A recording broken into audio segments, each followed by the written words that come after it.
हम खुदावंद का शुक्र अदा करते हैं आज फिर एक दफ़ा उसने हमें मौका दिया कि हम उसकी हजूरी में आएँ। तो जैसे कि हम कलाम मुक़द्दस में से स्टडी कर रहे हैं इब्रानियों के नाम ख़त, तो आज हम देखेंगे चैप्टर 7। अगर ओल्ड टेस्टामेंट पढ़ें तो उसमें एक बहुत से करैक्टर आपको ऐसे मिलेंगे, बहुत से किंग, प्रीस्ट, प्रॉफिट, जिनकी ज़िंदगी और जिनकी ज़िंदगी में कुछ काम ऐसे थे जो पिक्चर वो किसको करते हैं, पॉइंट किसको करते हैं, जीसस क्राइस्ट को। इसको एक टॉपिक है थियोलॉजी में, एक टाइपोलॉजी कि टाइप ऑफ क्राइस्ट, उस तरह का। जब हम न्यू टेस्टामेंट में आते हैं तो एक रियलिटी, एक बिल्कुल हकीकी चीज़ हमें नजर आती है। अगर मिसाल के तौर पर इब्राहिम को जब खुदा ने कहा कि अपने बेटे को लेकर तो 3 दिन की राह पे जा और कोह मोरिया पर अपने बेटे को कुर्बान कर दे, ठीक है। तो वहाँ जब वो कुर्बान करने लगा तो वहाँ पे आवाज़ आई, रुक जा, खुदा खुद कुर्बानी के लिए बर्रा मुहैया करे। और इंग्लिश में उसका तर्जुमा है क्या? God will provide himself a lamb for sacrifice, यानी खुदा खुद को मुहैया करेगा कुर्बानी के लिए। वहाँ पर वो मिसल फिर मशहूर होगी कि उस पहाड़ पर मुहैया किया जाएगा, और खुद उसने वहाँ उसी पहाड़ पर 2000 साल बाद एक खुदा यीशु मसीह सलीब पर कुर्बान हुए। ये सब पिक्चर हमें नजर आती है वहाँ पर। इवन यूसुफ की लाइफ को देखें, इसको कहते हैं मिसले मसीह। उसको भी अगर यूसुफ की लाइफ पर स्टडी करें तो आपको बहुत सी बातें, बल्कि एक स्कॉलर ने इवन लिखा कि 70 चीज़ें, 70 things in Joseph's life which follows Christ. बिल्कुल उसी तरह की बातें और उस तरह की जो खुदा यीशु मसीह की ज़िंदगी में हुई, 70 बातें उसने निकाली जोसेफ की ज़िंदगी में। उसके बाद हमने पढ़ते हैं ओल्ड टेस्टामेंट में लैम के बारे में कि लैम वाज स्लेन, एक बर्रा ज़बा किया गया। मिस्र से जब उनको निकाला गया तो क्या हुआ, क्या कि उन्होंने कहा कि हर घर जो है एक बर्रा ले और उसे ज़बा करे और उसका खून अपनी चौखटों पर लगा दे, और जिस घर पर वो खून लगा होगा उस घर के लोग बच जाएगा। जब मौत का फरिश्ता वहाँ से गुजरेगा तो जहाँ उस बर्रे का खून होगा उसको वो छोड़ देगा। बर्रा ज़बा किया गया, उसके खून से बच गए जो उस खून के नीचे थे, अंडर दैट ब्लड। मूसा ने बियाबान में एक पीतल का सांप बनाकर उसको बलि पर चढ़ाया और उसने कहा कि जो कोई इस पर निगाह करेगा वो बच जाएगा, शिफा पाएगा। That what was that was typology. एक ऐसी टाइप थी, एक ऐसी पिक्चर थी कि यार ये क्या एक मंतक है, ये कोई सेंस नहीं बनती कि एक पीतल का सांप बना के उसको एक खंबे पर या एक पोल पर लटका दिया जाए तो जो कोई उस पर निगाह करे, जो उसकी तरफ देखेगा तो वो क्या होगा, शिफा पाएगा, जब बच जाएगा। What is that? तो इस चीज़ को अगर हम देखें न्यू टेस्टामेंट में आगे देखते हैं, लैम्ब ऑफ गॉड, खुदा का बर्रा। यूहन्ना क्या कहता है? वो देखो खुदा का बर्रा जो जहां के गुनाह उठा लिया जाता है। तो हमें जॉन चैप्टर 4 में जाके नजर आता है, यीशु खुद कहते हैं कि जिस तरह मूसा ने बियाबान में सांप को बलि पर चढ़ाया था, उसी तरह क्या होगा, इब्ने आदम को भी ऊंचा चढ़ाया जाएगा, तब तुम जानोगे कि वो ये वही है। यानी कि वो पिक्चर, बहुत सी शैडो और पिक्चर जो ओल्ड टेस्टामेंट में हम देखते हैं वो न्यू टेस्टामेंट में आके हम क्लियर हो जाती है, साफ हो जाती, देख सकते हैं कि oh that was actually about Christ. अगर बर्रा को देखें तो बर्रा कंपेयर करें टू जीसस इज नथिंग। क्या एक जानवर के बच्चे को, एक छोटे से लैम को रियल यीशु के साथ कंपेयर करें? इट्स नथिंग, उसके साथ कंपेयर हो ही नहीं सकता। इस is just a type, is just a picture. अब सरपेंट का क्या उसके साथ कंपैरिजन है जिसको बलि पर लटकाया गया, लेकिन उसके मैंने क्या थे, मुजस्सम गुनाह था उस वक्त। वो सांप मार रहा था उस वक्त। ठीक है ना। यानी कि सांप जब हम कहते हैं तो सांप गुनाह का भी एक निशान है। सरपंट क्या है, इब्लीस क्या है, गुनाह। ठीक है, यीशु इब्लीस को कुचलने के लिए, सांप को कुचलने के लिए दुनिया में आया। हम देखेंगे जब रियल देखेंगे मलकीसेदक सालम को, even he is not compare to real Jesus. जब हम, लेकिन क्या है, वो एक शैडो है, एक पिक्चर है, एक टाइप ऑफ क्राइस्ट है। इक्वालिटी जो है ना, इक्वालिटी कोई नहीं है ना तो लैम और क्राइस्ट में, ना सरपेंट एंड क्राइस्ट में, ना इवन मलकीसेदक और ना जोसेफ में, ना मोसेस में, ना इब्राहिम, ना इसहाक में equality with Christ. This all pictures, all जो है शैडोज हैं। तो इसलिए हिब्रू का जो राइटर है बार बार कहते हैं कि जो शैडो, जो पिक्चर, जो छवि हमें पीछे नजर आती रही, जो टाइप नजर आता है, अब उसको हम छोड़कर रियल हमारे सामने आ गया। टेक इट दैट, और इसको पूरा पूरा ले लो, पिछली चीजें छोड़ दो अब। जबकि वो यहूदी जो थे वो पिछली चीज़ों को भी, मूसवी शरीयत को भी साथ साथ घसीटना चाहते थे। वो कहते नो। इस तरह हम पता क्या करते हैं कि जीसस इज नॉट इनफ, या जीसस कंप्लीट नहीं है। We have to do something then कुछ कंप्लीट। जबकि यीशु कामल है और कामलियत का काहिन है, कामलियत का खुदा है। जब सलीब पर उसने जान दी तो उसने क्या किया, कहा तमाम हुआ, पूरा हुआ, इट इज फिनिश्ड, सब कुछ।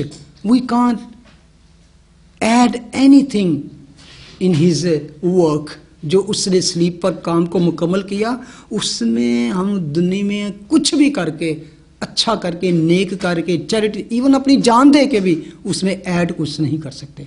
हाँ, हम उसकी निजात को कबूल कर लें तो उसके बाद हम उसके लिए बड़ा कुछ कर सकते हैं, अच्छे काम, वो फिर हमें हमारे अकाउंट में लिखे जाएंगे। लेकिन विदाउट जीसस हमारी सारी रास्तबाजी जो है वो क्या है, गंदी धज्जियों का ढेर है, फिल्थी रैग्स है खुदा। अब हम जब आगे इब्रानियों के खत में आते हैं तो हमें यहाँ पर एक और टाइप मिलती है, एक और पिक्चर मिलती है, द टाइप ऑफ क्राइस्ट, जिसे हम पढ़ते हैं मलकीसेदक सालम का बादशाह। यहूदियों का सबसे ज़्यादा फोकस जो था वो टेंपल, और टेंपल में सबसे ज़्यादा फोकस था प्रीस्ट, काहिन। क्यों था? क्योंकि वो खुदा और उनके दरमियान एक ऐसा वसीला था कि जिसके वसीले से उनकी दुआएं भी इवन जो उसके वसीले से खुदा तक पहुंचती थी, और खुदा का जो मैसेज था वो प्रॉफिट के जरिए उनसे तक पहुंचता था, या अब उनके पास कलाम था जो मूसा ने। अब इसको भी जब पेश किया जाता है मलकीसेदक सालम को, तो एक खुदा ताला का काहिन करके पेश किया गया। तो कुर्बानियाँ और सारे रिचुअल्स और सारी रस्म और रिवाज काहिन के बगैर हो नहीं सकती थी। कोई भी डायरेक्ट खुदा के पास नहीं जा सकता था, उसके लिए उन्हें दरमियानी की जरूरत थी। और दरमियानी कौन था? प्रीस्ट, वो सरदार काहिन था। और वो सरदार काहिन क्या था? वो भी इवन इस काबिल नहीं था कि जब आपको जरूरत पड़े तो आपकी कुर्बानी। असल में आपके गुनाहों की कुर्बानी के लिए, कुफारा के लिए, वो साल में एक दफा ही जाता था। लेकिन वैसे हर रोज कुर्बानियां होती थी, इतनी कुर्बानियां होती थी कि इवन जो सरदार काहिन के लिबास होते वो खून से तारे ही रहते थे। वो आ गया, यार मुझसे ये खता होगी तो ये बर्रा दे दो, ये दे दो, ये, तो वो उसको हलाल ही करते रहते, ज़बाई करते तो उनकी बख्शिश होती रहती थी। ये थी इनर कोर्ट में, नहीं बाहर कोर्ट, जो बाहर वाला कोर्ट था ना, हाथा था, जहाँ पर वो पीतल का बना हुआ जो बड़ा एक वो ब्राउन्स ऑल्टर था, तो वहाँ पर उसकी कुर्बानियाँ भी होती, आग भी जलती रहती थी, तो वहाँ पर कुर्बानियाँ होती। और वहाँ लेकिन जो अंदर जाके पूरी कौम का कुफारा दिया जाता था वो साल में एक ही दफ़ा होता था। वो एक ही दफ़ा होता तो साल के पूरे गुनाहों की माफ़ी अंदर जाके, और वो भी इतनी क्विक होता था कि हाई प्रीस्ट अंदर जो जाता था सबसे पहले क्या करता था? अपने गुनाहों की कुर्बानियाँ देता था, क्योंकि वो क्या था? वो खुद गुनाहगार शख्स था। और अंदर सिर्फ वो जाके समझ लेके चंद मिनट में काम खत्म करके वापस आता था। इतना खौफ होता था कि कहीं अंदर मैं ना रह जाऊँ। आ जाए हम वापस अभी अपनी बुक ऑफ हिब्रू पे। जब हमने लास्ट टाइम पढ़ा तो लास्ट टाइम पे भी वो इसी को इस तरह पढ़ता है। चैप्टर 6 उसकी वर्स 20 जरा पढ़े, उससे हम शुरू करते हैं। Where Jesus who went before us has entered on our behalf. ठीक है, हमेशा के लिए He has become high priest forever. Forever. ठीक है ना, ये मैं कहना चाह रहा था। अब वो उन कहानों की तरह नहीं जो अंदर जाते छिड़काव करते फॉर्म पर। अब वो अंदर गया तो वो अंदर बैठा है हमेशा के लिए। और क्यों अंदर क्यों बैठा है? छुप के नहीं, बल्कि वो कहते हैं कि अब तुम भी आगे आ सकते हो, दरवाज़ा खोल दिया और आगे मैं बैठा हूँ, तुम्हें आने की ज़रूरत नहीं, हाँ तुम्हें डरने की ज़रूरत नहीं, यू कैन कम। क्योंकि वो पर्दा था जो उस हैकल के उस एरिया में होली ऑफ होली, पाक तरीन मकाम जिसे हम कहते हैं, जहाँ कोई जा नहीं सकता। समझो कि वहाँ आगे वो पर्दा नहीं था बल्कि एक बड़ी दीवार थी। उस पर्दा को हम दीवार कहते हैं, एक ऐसी दीवार जो कोई चाहते हुए भी ढा नहीं सकता था। हालांकि वो कोई शीशा पिघलाई हुई दीवार नहीं थी, कोई लोहे की दीवार नहीं थी, लेकिन उससे भी मजबूत दीवार थी, क्योंकि कोई जुर्रत नहीं करता कि उसके अंदर दाखिल हूँ, क्योंकि वो मौत ही थी जो उसके अंदर दाखिल होने की कोशिश करता।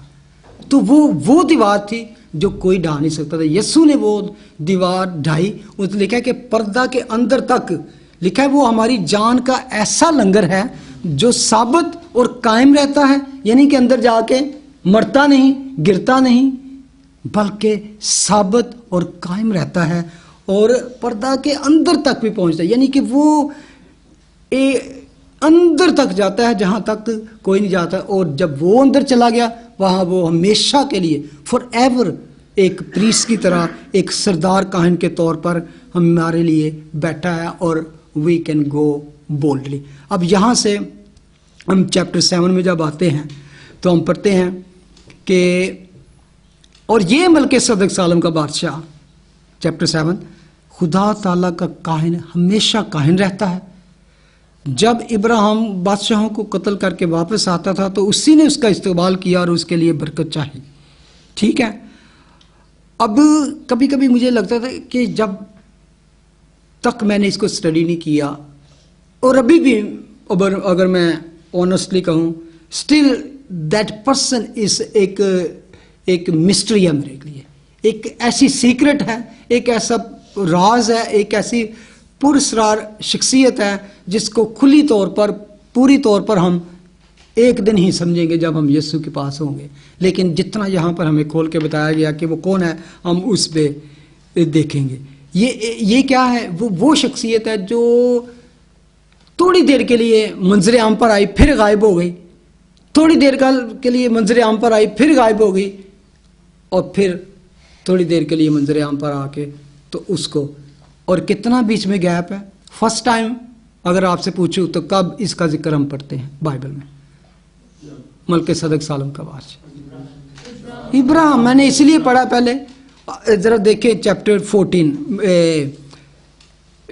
पैदाइश की किताब में तीन आयत मिलेंगी हमें, और उसके बाद 1000 साल का बीच में गैप है, देन 1 वर्स, और उसके बाद फिर 1000 साल का gap, and then we come to the Hebrew. अच्छा, 17वीं आयत जरा पढ़ें। और जब वो उमर उसके साथ के बादशाहों को मारकर फिरा, तो सदूम का बादशाह उसके इस्तकबाल को सभी की वादी तक, जो बादशाही वादी है, आया, और मुल्के सदक सालम का बादशाह रोटी और महल आया, और वो खुदा ताला का काहिन था। और उसने उसको बरकत देकर कहा कि खुदा ताला की तरफ से जो आसमान और जमीन का मालिक है, इब्राहिम मुबारक हो, और मुबारक है खुदा ताला जिसने तेरे दुश्मनों को तेरे हाथ में कर दिया। तब इब्राहिम ने सबका 10वां हिस्सा उसको दिया। ठीक है, ये 17 से 20 तक ये 3 आयत हमें यहाँ पे मिलती हैं जहाँ पर उसका जिक्र आता है। कि ये उस वक्त था जब इब्राहिम 4 बादशाहों को अकेला उसने डिफीट किया, और वो जब वापस आ रहा था तो उसको वेलकम करने के, इस्तकबाल के लिए कौन आया? ये मलकिसदक सालम का बादशाह आया और उसको बरकत दी। और उसके बारे में 2-3 चीज़ें लिखी हैं। वो क्या? कि वो रोटी और मैं लाया और वो खुदा ताला का काहिन। यहूदियों पर खुदा को, इसराइल कौम पर खुदा ने अपने आप को किस तरह जाहिर किया कि वो कौन है? यहोवा। और पहली दफ़ा हमें खरूज की किताब में, एक्सोडस में मिलता है, जब मूसा पर खुदा ने अपने आप को जाहिर किया तो उसने क्या कहा? कौन हूँ मैं? I am who I am, मैं हूँ जो हूँ। वो उसका मतलब हिब्रू में जो वो है यावे, जिसे हम कहते हैं, यहोवा कहते हैं। क्योंकि यहूदी, उनको खौफ है कि हम उनके नाम को प्रोनाउंस गलत ना कर दें, खुदा के नाम को, तो इसलिए वो नाम नहीं लेते। तो उसका मुखफ़फ़, इसका शॉर्ट उन्होंने क्या याहवे, जिसको हम कहते हैं याहवे, यहोवा जिससे निकला, यहोवा से यहोवा। लेकिन असल में जो खुदा ने यहूदियों को अपना नाम बताया तो वो था कि आई एम योर गॉड, जो यहोवा गॉड है। आई एम याहवे, जो याहवे के तौर पर अपने आप को ज़ाहिर किया उन पर। तो यहाँ पर जो हम अभी पढ़ा ना, द मोस्ट हाई गॉड, खुदा ताला का काहिन, ये वो नाम है जो जेनेसिस के पहले चैप्टर में, पहले बाप में हम पढ़ते हैं, एलोहीम, जिसका मतलब है खुदा एलोहीम, जो कायनात का, कुल खलकत का, पूरी दुनिया का, यूनिवर्स का खुदा है। वो यहोवा खुदा जो यहूदियों पर जाहिर हुआ, वो था उस कौम के लिए अपना टाइटल उसने बताया। लेकिन यहाँ पर जो मलकिसदक सालम के ज़रिए से होता है, वो not only for one nation, one race and one, it was for all nation, सारी दुनिया के लिए यहाँ पर जो वो, ये इसलिए मैं बता रहा हूँ कि जो हारून की कहानत थी ना, Aaronic priesthood, that was only for Jewish people के लिए था, ये यहूदियों के लिए था। कहानत यहाँ से शुरू हुई, जो हारून से शुरू हुई, उसका था कि, और वजह क्यों मैं बताऊंगा, कि उस कबीले में से, उस ख़ानदान में से, लावी में से ही पैदा होना था उस काहिन को, जो हैकल की खिदमत कर सकता था। किसी और को अल्लाह ही नहीं था, वो कर ही नहीं सकता था। कहानत का, प्रीस्ट का, जो टेंपल का जितना भी काम था, उसकी सर्विस थी, दैट वाज ओनली किनको दी गई थी? लावियों को, लावियों के ख़ानदान को दी गई थी। तो अब लावी तो इसराइल से ही पैदा होते हैं ना, इसराइल कौम में से 12 कबीलों में से एक कबीला था लावियों का। तो उसके लिए ये ज़रूरी था कि जो काहिन हो, हमने पिछले दिनों में पढ़ा था, आदमियों में से चुना जाए। क्योंकि ये मैं इसलिए बता रहा हूँ, कुछ लोगों का ख्याल है कि हु इज़ दिस मलकिसदक सालम का बादशाह, इज़ ए एंजल। कुछ कहते हैं वो एंजल था, कुछ कहता था, ये कहते हैं कि वो क्रिस्टोफनी, मसीह यस्सु की वो अपीयरेंस है जो ओल्ड टेस्टामेंट में उसके दुनिया में पैदा होने से पहले जो दुनिया हम देखते हैं, इस तरह की। लेकिन सबसे पहले ये बात तो निकल जाती है कि जब हम कहते हैं एंजल, क्योंकि काहिन के लिए आदमियों में से पैदा होना ज़रूरी था, जो आदमियों को खुदा तक लेके जाए, खुदा के साथ मिलाए, उसको आदमियों में से ही चुना जाए। हमने पिछले चैप्टर में गौर किया था इसके बारे में, कि काहिन के बारे में था कि वो आदमियों से चुना जाए, आदमियों में से ही हो जो अपनी कौम के लिए कहानत का दर्जा हासिल करे और खुदा के सामने खड़ा हो सके। ये कहानत का जो रुतबा मिला हारून के कबीले को, ये था यहूदियों के लिए स्पेशली। अब खुदा जो है मसीह के ज़रिए से क्या करता है? पूरी दुनिया को निजात देता है। तब पूरी दुनिया को निजात देने के लिए उसको एक ऐसा हाई प्रीस्ट चाहिए जो सिर्फ यहूदी कौम का ही ना हाई प्रीस्ट हो, वो उनके ही गुनाह लेके, उनके ही कफारे के लिए ये खुदा के बीच में खड़ा ना हो। वो हर इंसान के लिए, किसी भी बैकग्राउंड से हो, किसी भी कबीले, उसके लिए वो उसके सामने खड़ा हो सके। तो यहूदी नहीं खड़ा हो सकता, बल्कि यहूदियों में आज भी ये बात है, they don't proselyte other people, they don't want to evangelize other people, become a Jewish, ये कभी नहीं, आपने कभी नहीं देखा होगा कोई यहूदी वहाँ पे इवेंजलिज्म कर रहा था कि यहूदी बन जाओ या इसराइली बन जाओ या नो, दे डोंट वांट। क्योंकि वो कहते हैं कि खुदा ने इस कौम को चुना, ये हम नहीं चाहते। जो पैदा हो रहे हैं ना यहूदियों से, दैट्स ऑल वी वांट। कभी भी नहीं करते। तो वो तो इससे बाहर कहानत जा ही नहीं सकती, इससे बाहर प्रीस्टहुड की जा ही नहीं सकती। They don't want anybody to come. हाँ, आप हमारे खुदा पर ईमान ला सकते हैं, आप हमारे खुदा की प्रस्तश कर सकते हैं, लेकिन तुम यहूदी नहीं कहलाओगे, फिर भी तुम गैर कौमी। मैंने याद है करंथियों के रोमन्स में हमने एक बार स्टडी की थी, जब वो यहूदी कहते हैं कि हमारा खुदा, तो वो कहते थे जब गैर कौम से कोई ईमान लाता तो वो कहते हैं थे कि तुमने ये नहीं कहना कि हमारा खुदा, तुमने कहना इनका खुदा, खुदा जो यहूदियों का खुदा है, जो इब्राहिम इसहाक का खुदा। तो हम कह सकते हैं तू जो हमारा खुदा है, यानी कि ये फ़र्क रखते थे हमेशा। तो ये मैं इसलिए आपको बता रहा हूँ कि मलकीसेदक सालम की जो जितनी मैंने स्टडी अभी तक किया ना, तो इसके लिए चैप्टर 8, 9, इवन 10 तक जाएंगे कि इसके बारे में जो मलकीसेदक सालम और प्रीस्टहुड के बारे में हम स्टडी करेंगे।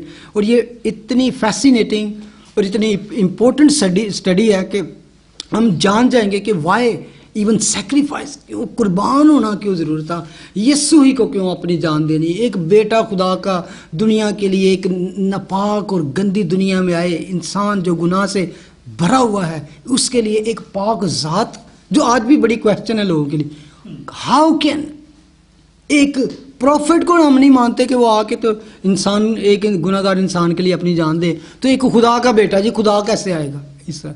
ये क्वेश्चन के हम खुदा ने चाहा तो इसमें आगे चल के इसके जवाब पाएंगे।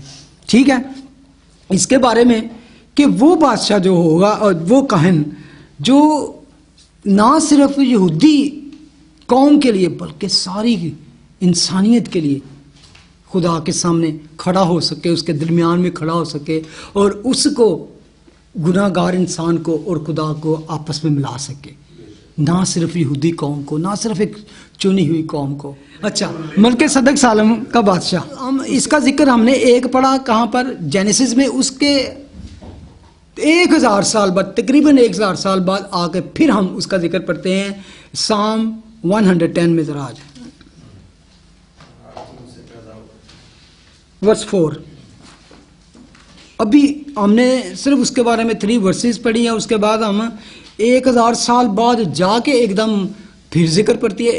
यानी कि एक पता नहीं कहाँ से वो एकदम हाजिर हुआ, nobody knows where he came out from. Ibrahim को सामने हाजिर हुआ, बरकत दी, दया ली और गायब। उसके 1000 साल बाद ज़बूर नवीस के जरिए से वर्स 4 पढ़े। खुदा ने कसम खाई है और फिरेगा नहीं कि तू मलकीसेदक के तौर पर अब तक काहिन है। मलकीसेदक के तौर पर तू अब तक काहिन है। Type of Melchizedek. अब यहूदियों के लिए ये क्वेश्चन था कि हाउ कैन, जब शरीयत के मुताबिक काहिन सिर्फ प्रीस्ट सिर्फ हो सकता है लावी के खानदान में से, तो how can Jesus is the high priest. मूसा ने ऐसा कोई हुक्म नहीं दिया कि उसके बाहर जाके कोई काहिन का, तो फिर किस तरह हो सकता है कि यीशु काहिन बने। यहूदियों का ये था, क्योंकि वो तो यहूदा के कबीले में से था, तो वो असल में उनको याद दिलाना चाह रहा है। अगर मलकीसेदक सालम जो उससे पहले था, जब इवन हारून पैदा भी नहीं हुआ था, तो ना ही हारून की लड़ी से था, अगर वो डिफरेंट टाइप से हो सकता है तो वाई नॉट, देन था तो अब नहीं हो सकता। और मलकीसेदक सादक का जो कालम के सदक के तौर का कायना, वो अब तक कहने का एक खास मकसद है। तो मलकीसेदक के तौर पर अब तक काहिन, क्योंकि वो जो काहिन थे वो मरते थे, खत्म हो, दूसरा आज तक वो मरता था, खत्म हो जाता, दूसरा, हजारों लाइन पे। और इवन उनकी ज़िंदगी के कितने साल होते थे, तकरीबन 25 ईयर्स का जब होता था एक मेल लावी, तो उसके बाद वो एक काहिन का सर्विस पे जा सकता, तो 50 तक वो रिटायर हो जाना था उसको। तो उसमें भी 4-4 साल के गैप में उसकी बारी आती, तो 3-4 दफ़ा 5 दफ़ा, उसके बाद वो पीछे उसके बाद लाइन लगी होती थी हज़ारों की जो आके हैकल की खिदमत करते थे। तो अब वो कहता है वो तो मर जाते, कोई और आ जाता, लेकिन ये अब तक काहिन रहता है, जिसके बारे में वो पर्दा के अंदर भी जाकर सरदार काहिन के तौर पर हमेशा तक for ever is sitting inside. वो हमारी जान का ऐसा लंगर है कि जिसके साथ हमारी चेन बंधी हुई है तो नो वन कैन शेक अस, कोई हमें मूव नहीं कर सकता। तो ऐसा हमारा एंकर ऑफ माई सोल उसके साथ लगी हुई है, जिसके जुड़ी हुई है, कि जो हमेशा तक कायम रहता है, साबित भी और कायम रहता है, शेक करने वाला नहीं। तो वो कहता है वो पर्दा के अंदर तक भी पहुंचता है। उसके फिर 1000 साल बाद इब्रू की किताब में आके उसका जिक्र पढ़ते हैं, तो बीच में ये गैप है, बीच में ये गैप है। अगर हम फिर उसको देखें जिसमें वो करता है, क्योंकि यहाँ से वो स्टार्ट ही इब्रू के चैप्टर 7 में वो स्टार्ट ही इस बात से करता है। और ये मलके सदक सालम का बादशाह खुदा ताला का काहिन, खुदा ताला का मैंने आपको इसलिए बताया कि क्यों खुदा ताला का, इसका एल एलियोन इसका मतलब है कि वो सारी दुनिया का खुदा जो है, यहोवा खुदा उसने अपनी कौम पर अपने आप को याद किया जो सिर्फ इस्राएल कौम के लिए था। तो अब वो कहता है कि नो, ये जो काहिन है वो सारी दुनिया का प्रीस्ट है, हर किसी के लिए। जब इब्राहिम बादशाहों को कत्ल करके वापस आता था तो उसी ने उसका इस्तकबाल किया और उसके लिए बरकत चाही। अब यहाँ पर हम पढ़ते हैं वापस आके कि जब वो वहाँ पर बादशाहों को मार कर फतह करके आया तो मलके सदक सालम का बादशाह रोटी और महल आया। रोटी और महल आया। अगर आप रोटी और महल को एक तरफ फोकस दे, रोटी और महल, ब्रेड एंड वाइन, तो क्या आपके माइंड में आता? आपको मिलता है ये, तो इट्स लिंक टू क्राइस्ट, ये रिलेटेड टू क्राइस्ट है, ये यीशु के साथ इसका ताल्लुक बनता है, रोटी और मैं। अब आप आखिरी फसा पर देखें, वहां पर उसने क्या किया, ये रोटी और मैं, जिसको उसने कहा कि ये मेरा बदन है और ये मेरा खून है, ये नया अहद मैं तुम्हारे साथ बांधता हूं।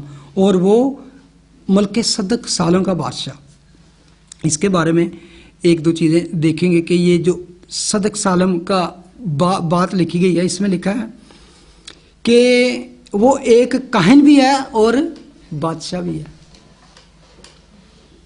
इसमें क्या वजह है?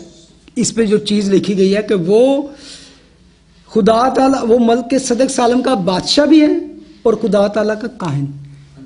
मलके सदक सालम, असल सदक के मतलब सच्चा और सालम का मतलब है शालम, जिसका है पीस। सालम जो लफ्ज़ है नो, ये जो सालम लफ्ज़ है इसका मतलब है यरूशलेम। ये सालम जो है यरूशलेम का पुराना नाम है, जहाँ का वो बादशाह था। कहाँ का बादशाह था? अगर गौर करें तो ये मलके सदक सालम का बादशाह, यरूशलेम का बादशाह था, ये ओल्डेस्ट टाइम। और इससे एक बहुत गहरी बात आपको मिलती है, इवन बिफोर इब्राहिम यरूशलेम में खुदा का कोई काहिन मौजूद था, सालम जो यरूशलेम का बादशाह कहलाता था। और ये वहां पर क्या था? खुदा ताला का काहिन था, वहां बादशाह भी था। जूइश हिस्ट्री में बादशाह काहिन नहीं हो सकता था, काहिन बादशाह नहीं हो सकता था। King can not be priest and priest can not be king. आपको याद होगा कि किंग ने प्रीस्ट बनने की कोशिश की थी, he try to be service as a priest. काहिन की तो उसके बाद क्या हुआ, उसका हाथ ही पहले तो सूख गया, उसको कोड भी निकल आया।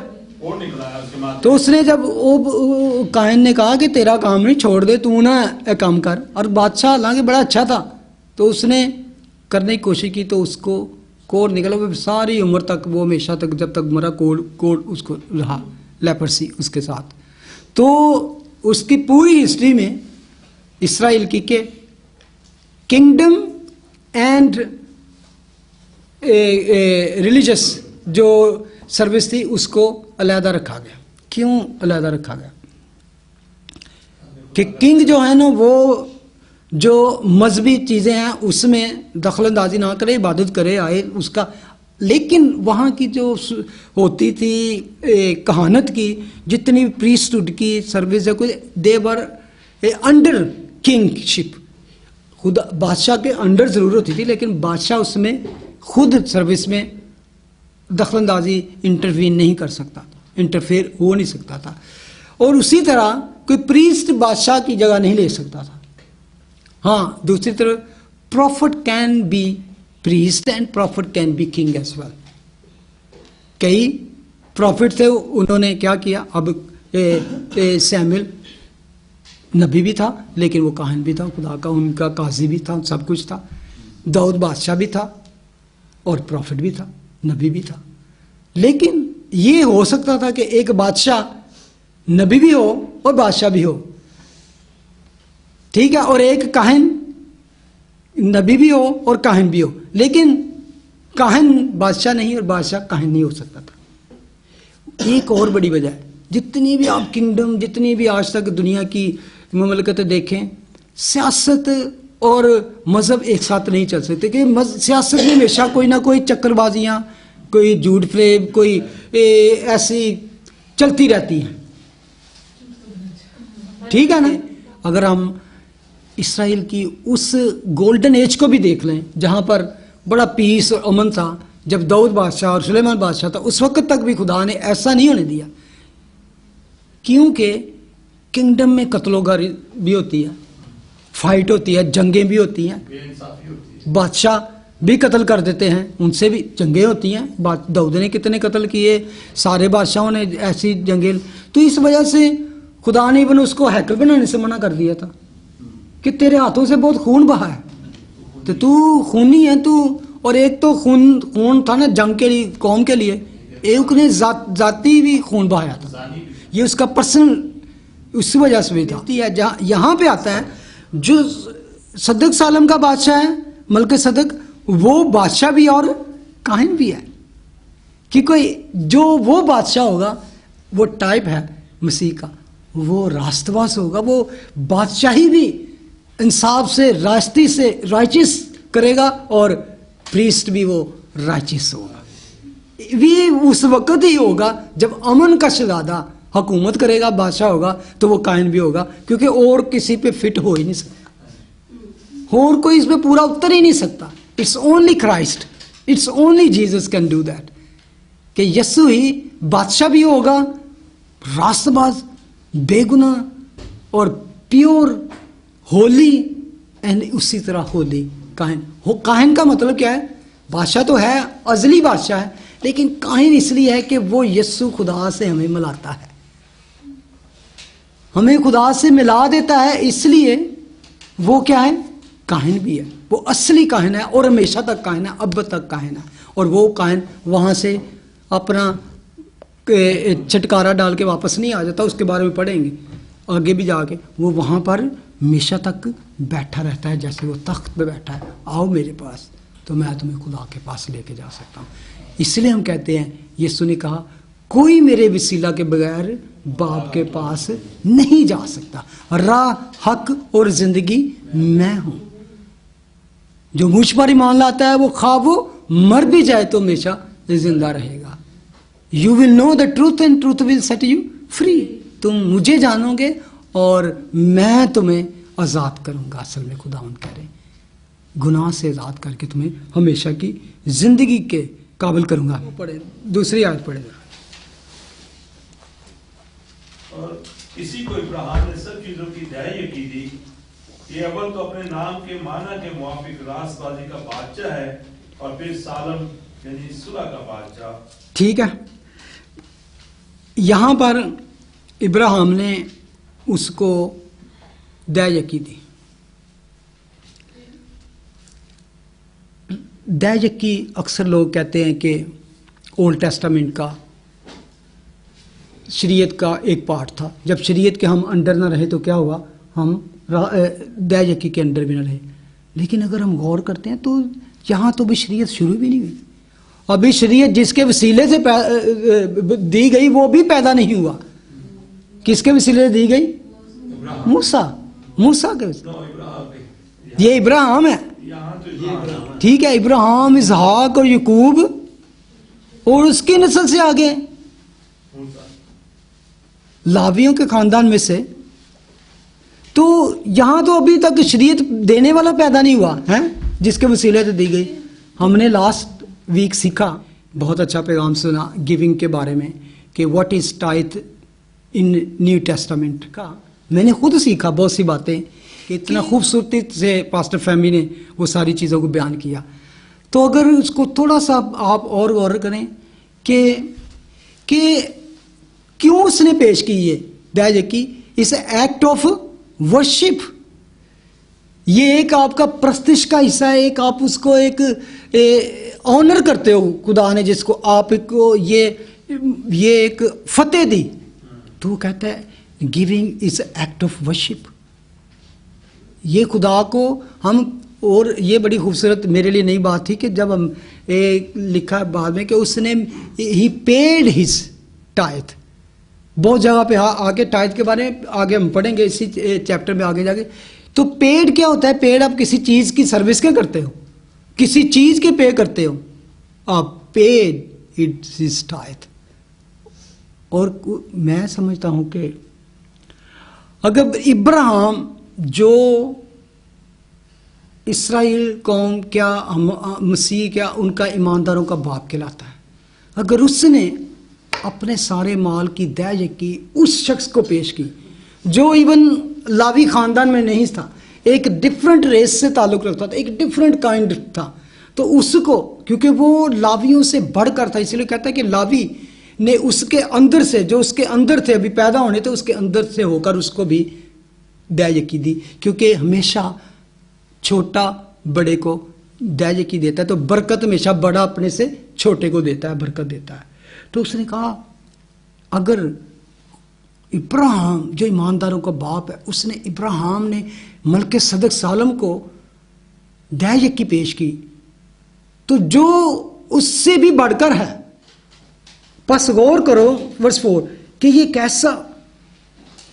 ये कैसा बुजुर्ग था जिसको कौम के बुजुर्ग इब्राहिम ने लूट के उम्दा से उम्दा माल की दया की दी। इसको कहते हैं टॉप ऑफ द हीप।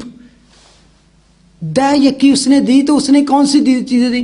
पहले अपने सारे खर्चे पूरे कर लो, इधर दे दे, इधर दे दे, बाकी थले जो बच जाएगा चल भी खुदा तेन दे दे।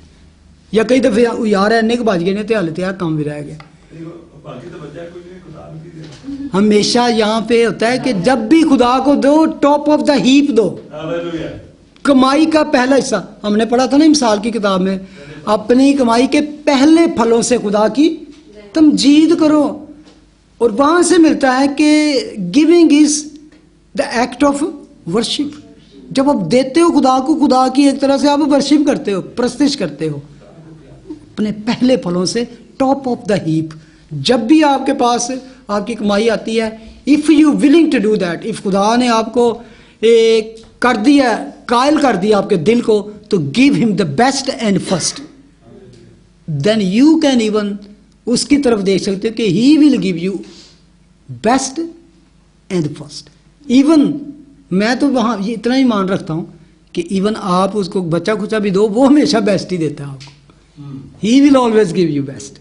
आपने हीप ऑफ द वो आपने जो बात कही है उससे यही जाहिर होता है, अगर इस तरह का पहाड़ हो, अगर ऊपर का हिस्सा देंगे तो नीचे का सारा तो हमारा ही है। हाँ, कैसी बात है। अगर इस तरह की बात करेंगे, अगर सबसे हमने ऊपर के हिस्से को कोई चीज दी है तो शायद वो थोड़ा आएगा, लेकिन नीचे का पूरे का पूरा हमारा है। ये कहा कि उसका हालांकि टॉप पे तो आपने थोड़ा सा ही होता है ना, ये थोड़ा होता है, ज्यादा नीचे होता है, तो आपने थोड़ा से देना है, बाकी सारा आपका ही है 90%। और मैं है तो सारा होता ही है। नहीं, ये गल बड़ी अच्छी है, गल अच्छी है वैसे। नहीं है सारा होता, लेकिन उसका साडा और रहता नहीं है। अपने पूरे दिल नाल, अपनी पूरी जान नाल, अपने सारे है ना कि इतिहास के एक चीज है, खुदा ਨੂੰ ਅਸੀਂ ਕੀ ਦੇਣਾ, ਸਾਰਾ ਕੁਝ ਉਹਦਾ, ਲੇਕਿਨ ਉਹਨੇ ਸਾਡੇ ਤੋਂ ਕੀ ਲੈਣਾ ਹੈ? ਉਹਨੇ ਤਾਂ ਸਿਰਫ ਹੈ, ਉਹ ਤਾਂ ਸਿਰਫ ਦਿਲ ਵੇਖਦਾ ਹੈ ਕਿ ਦਿੱਤਾ ਕੀ ਹੈ। ਯਾਨੀ ਕਾਇਨ ਤੁਹਾਡੇ ਦੇਣ ਦੇ ਵਿੱਚ ਹੀ ਤੁਹਾਡਾ ਦਿਲ ਵੀ ਉਹ ਦੇਖ ਲੈਂਦਾ, ਤੁਹਾਡੀ ਚਾਹਤ ਵੀ ਦੇਖ ਲੈਂਦਾ ਤੁਹਾਡੀ। खुदा हिलेरियसली, चेयरफुली और हैप्पीली एक्साइटेड होकर जो देता है, चाहे वो थोड़ा दे, लेकिन दे खुशी से।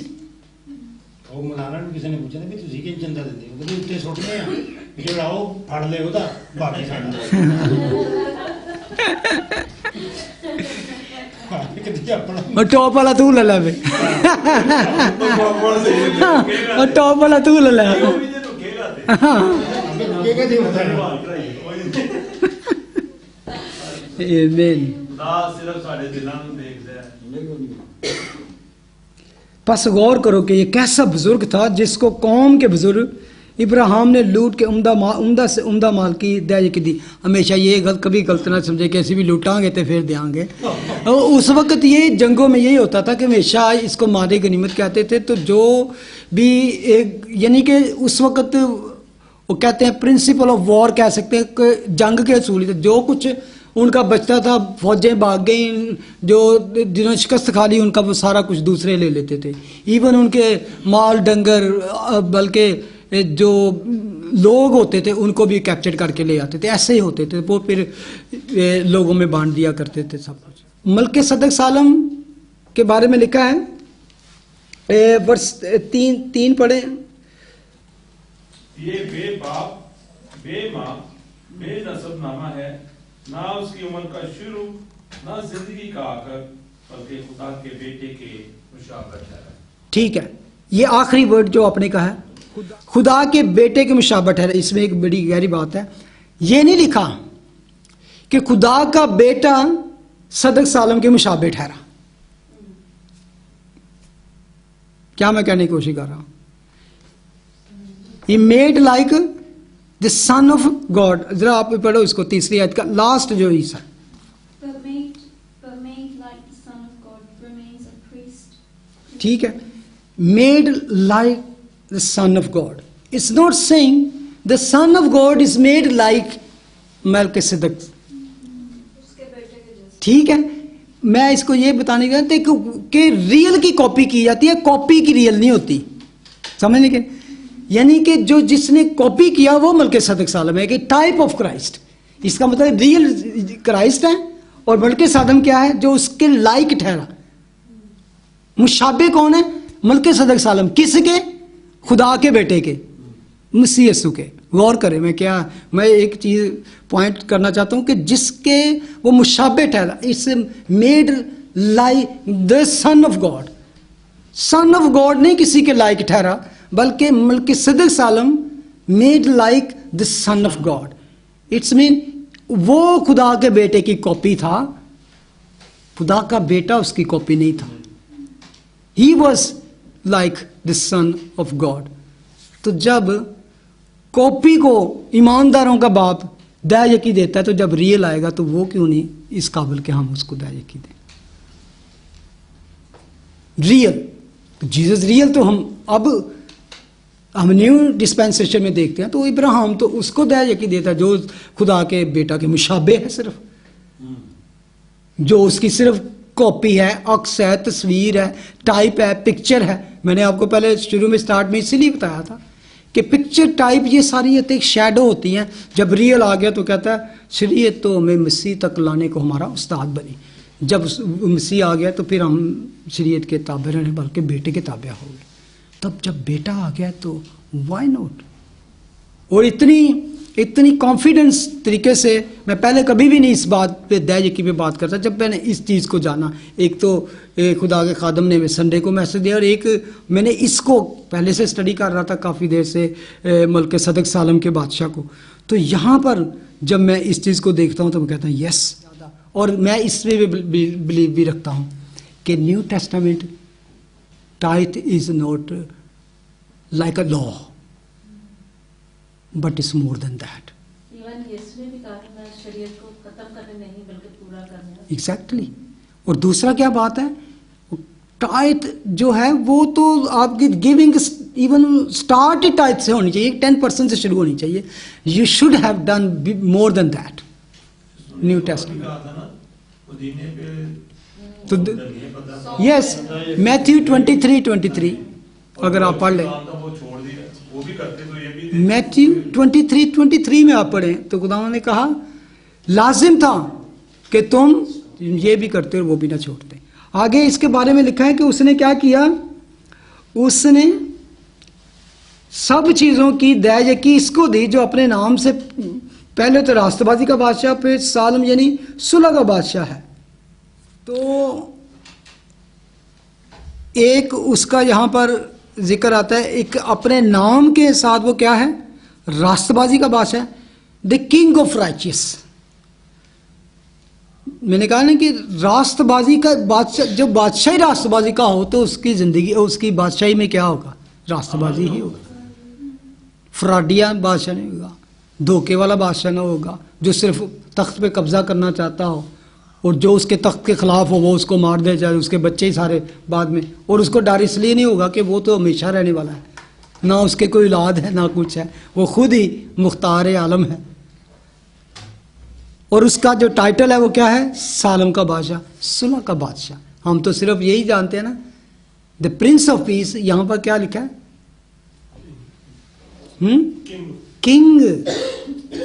King of peace. Not only Prince of peace, he is also king of peace. अपने नाम से, यानी कि उसका नाम ही में बताता है वो क्या है, कि सुलह का बादशाह है और रास्तबाजी का बादशाह, दोनों चीज़ों को मिलाया गया है, सुलह का बादशाह और रास्तबाजी का बादशाह। और ये दोनों चीज़ों को ऐसे नहीं साथ मिलाया गया, खुदावन ने इन चीज़ों को इवन पूरा किया है। मसीह यीशु की ऊपर इस चीज़ को पूरा आता है कि ये कौन है, कि कहाँ इसका। अगर ज़बूर 85 निकाले जरा, वर्स 10 पढ़े जरा। शफकत और रास्तबाजी रास्ती बाहम मिल गई हैं और सदाकत और सलामती ने एक दूसरे का बोसा लिया है। ठीक है, राइचसनेस और पीस हैव किस्ड, यानी कि ये इस तरह है जैसे दो लब होते हैं। वो कह रहा है असल में मुंह है ना, तो मुंह के दो हिस्से हैं। तो ये एक तरह से ये है, कहता है कि मसीह यीशु, ये ना उससे रास्तबाजी अलहदा हो सकती है, तो ना उससे सुलह अलहदा हो सकती है। ये दोनों चीज़ें ने एक दूसरे का बोसा लिया है। The kissed each other, peace and righteousness kissed each other. और ये वो सारी पेशन गोइयाँ हैं कि ये कौन होगा, वो बादशाह का जिक्र है असल में। ये जो आम हम रास्तबाजी को कहें, रास्तबाजी ने सुलह को बोसा दिया या सुलह ने, it doesn't make any sense. वो असल में इस चीज़ को बयान कर रही हैं कि who is that, righteousness and peace, सुलह और सलामती खुदा उनके हुजूर रहेगी। आगे अगर वर्ष इस पे जो आपने पढ़ा ना, ये बेबाप बे माँ बे नस्ब नामा है, ना उसकी उम्र का शुरू ना जिंदगी का आखिर भर के खुदा के बेटा। ये इससे क्या आप लेते हैं, असल में यहाँ पर जो बात की गई, यहाँ पे ये नहीं लिखा गया कि वो बे माँ या बे बाप से पैदा हुआ। गौर करें वर्ड क्या कह रहे हैं। ये नहीं लिखा कि बे माँ और बे बाप से पैदा हुआ। जरा पढ़ो उसको, वर्स 4 को और वर्स 3 को। ये बे बाप और बे माँ और बे नसबनामा है। ठीक है, कि इसका मतलब असल में ये है बाइबल में कि इसका जिक्र, ना इसकी माँ का जिक्र है बाइबल में, ना इसके बाप का जिक्र है, ना इसके नसबनामे का जिक्र है। असल में बात यह है कि इसके नसबनामे का जिक्र नहीं हमें बाइबल में मिलता, इसके बारे में जिक्र नहीं मिलता। इट डजंट मीन कि, क्योंकि जैसे मैंने पहले आपको बताया था कि जो कहानत का असूल था उसके बारे में लिखा है कि वो ज़रूर है कि काहिन आदमियों में से चुना जाए। काहिन तो आदमी हमेशा माँ बाप होते हैं उनके। अभी ये असल में सिर्फ ये जोर ये नहीं, एम्फसाइज ये नहीं किया गया कि ये कहाँ से आया, कौन था। जोर ये दिया गया है आगे जो कहा गया बात एंड में, खुदा के बेटे के मुशाबत है इसमें। अब आप मसीह के बारे में कहते हैं कि हाँ ठीक है, वो डिफरेंट उसके बारे में आता है क्योंकि उसकी माँ के बारे हम पढ़ते हैं। ठीक है, कि ये याद रखें कि मसीह यीशु को सिर्फ दुनिया में आने के लिए एज ए शरीयत के मुताबिक पैदा होने के लिए वो लिखा है, क्योंकि उसके लिए एक बदन तैयार किया गया। अगर देखें तो उसकी भी उम्र का कोई चक्कर नहीं है। अगर मैं एक कभी कभी कहता हूँ कि अगर मसीह यीशु हमारे उसकी शख्सियत को अगर हम देखें तो उसको लगता है कि हाँ ये 33 ईयर्स ओल्ड पर्सन है, एक हमारे साथ में खड़ा है 30 या 33 ईयर्स ओल्ड की एक शख्सियत नज़र आती है हमें इंसानी तौर पर। लेकिन if could we see inside him, वो क्या होगा? ना उसका शुरू पता, ना उसका एंड पता, ना उसका बाप, ना माँ, ना उम्र। अगर हम उसकी रील देख के यीशु क्या है, इब्तिदा में कलाम था, कलाम खुदा के साथ था और कलाम ही खुदा था। तो ये एक ऐसा राज है जिस पर खुदा ने पर्दा डाला है। असल में जो बात की गई, अगर देखें इस बात को करके वो एकदम कहता है खुदा के बेटे के मुशाबा। किस चीज़ में वो मुशाबा है? फिर किस चीज़ में वो खुदा के बेटे के तरह है? Like the son of God. क्योंकि सन ऑफ गॉड जो है उस इससे एक और चीज़ जाहिर होती है कि सन ऑफ गॉड भी जो है उसका ना शुरू है ना इंतहा और अल्फा और ओमेगा सब कुछ। यानी कि ये मुशाबे, ये चीज़ें आती हैं। असल में जो मसीह की दुनिया में आमद है वो एक इंसानी तौर पर असल मुशाबा ये चीज़ें हैं जो उसके मुताबिक है कि जिस तरह मसीह यीशु का इंतहा कोई नहीं पता, क्योंकि अगर असलियत उसकी क्या है, असलियत खुदावन की देखे तो वो तो अज़ल से खुदा के साथ है। मुशाबा ये यहाँ पर जब एग्जाम्पल दी गई ना यीशु के साथ टाइप ऑफ क्राइस्ट किया गया, तो बिकॉज यीशु का भी ना शुरू है ना आखिर है। असल में ये है क्योंकि खुदा का ना शुरू है ना आखिर है, ठीक है, ना उसका कोई बाप है ना उसकी माँ है, ठीक है। लेकिन यीशु को दुनिया में लाने के लिए हमें नजर आता है, मैं वही कहा कि वो असल में शरीयत के लिए, क्योंकि शरीयत के मुताबिक पैदा हो ताकि शरीयत के अंडर लोगों को छुड़ा सके, इसलिए उसे शरीयत के मुताबिक पैदा होना जरूरी था। एक माँ, वो भी यहूदी माँ पैदा हो से पैदा हो ताकि वो कहे कि हाँ, क्योंकि दुनिया को तो सारा कुछ नहीं पता था। वो तो यूसुफ को उसका बाप समझते थे, उनके लिए तो मरियम और यूसुफ उसके उनके माँ बाप थे। इसीलिए वो एक यहूदी, एक रास्तबाज आदमी, एक रास्तबाज शख्स ठहरा उनके लिए, बल्कि उसके बाद बहुत से लोगों ने उसको एज ए नबी भी कबूल किया। अगर हम मलके सदक सालों के बारे में यही कह दें कि जैसे इसको लिटरली वैसे ले लें कि उसका कोई माँ बाप था ही नहीं, ना कोई स्टार्ट हुआ ना एंड हुआ, तो फिर कहाँ से वो कहीं आसमान से टपक गया, गिर गया। और ज़्यादा वो हमारे लिए मुश्किल सीक्रेट बन जाती है, मुहिमा बन जाता है कि यार फिर वो कौन है, किधर से आ गया, क्या बात है।